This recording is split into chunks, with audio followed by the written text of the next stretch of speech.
It's quite obvious in parkour there is risk. Yeah, it is dangerous. With practice, the danger becomes less. Being honest, I always feel some level of fear if it's like kind of like a new move, like I'm doing something that I haven't done before.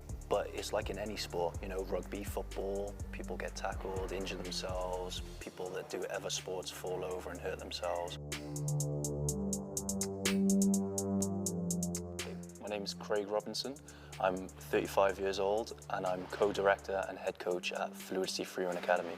It's not so much how I feel when I do parkour, it's like how I'm feeling that kind of affects what I do in parkour.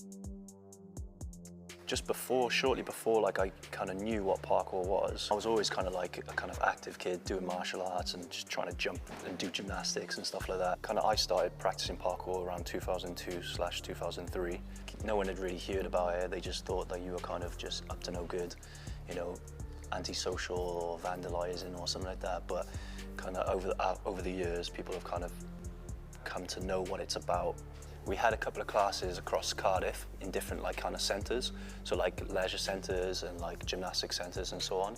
So we started teaching there in about like 2009, 2010, and then over those times of just kind of our classes building in volume and a lot more like students coming through, we were always talking about the idea of maybe like one day we'll have our own space, like that would be great because then we don't have to use this equipment for this, you know, we can just set it up as, you know, as we like, and it's purpose built for parkour. So it wasn't then until like 2015 we had an opportunity to do that, and then it was then 2016 that we finally opened.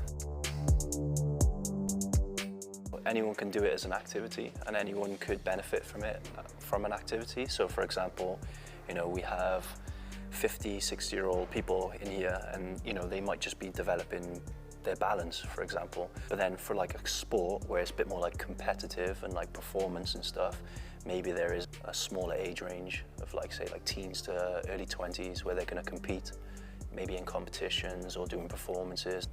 I want to try and get it more recognised within schools, like a physical education, like PE classes, how to develop their movement and stuff like that. Like being able to balance yourself on a rail physically just unlocks a lot of other movements that you feel a lot more confident and safe to perform because your balance is so like rooted, if you like. As well as that, the mental side of balance as well, you know, like balance mindset, you know. It's definitely as much mental as it is physical. Because before you can do anything, you have to envision it, you have to believe that you can kind of do these things and move that way. I used to train a lot outside, before this place especially. For example, like down Cardiff Bay, where it's kind of like nice and open, everyone's like kind of free to walk wherever they like.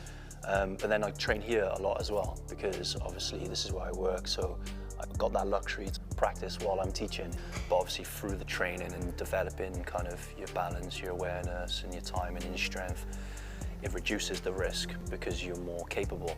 If there wasn't that risk in there, you wouldn't kind of necessarily get that kind of deep focus, if that makes sense, in what you're trying to do. You know, you're going to jump in and be able to like do a couple of things, and then you're going to kind of get catched onto it because you go, oh, I can do that now, or I couldn't do that last week, but now I can.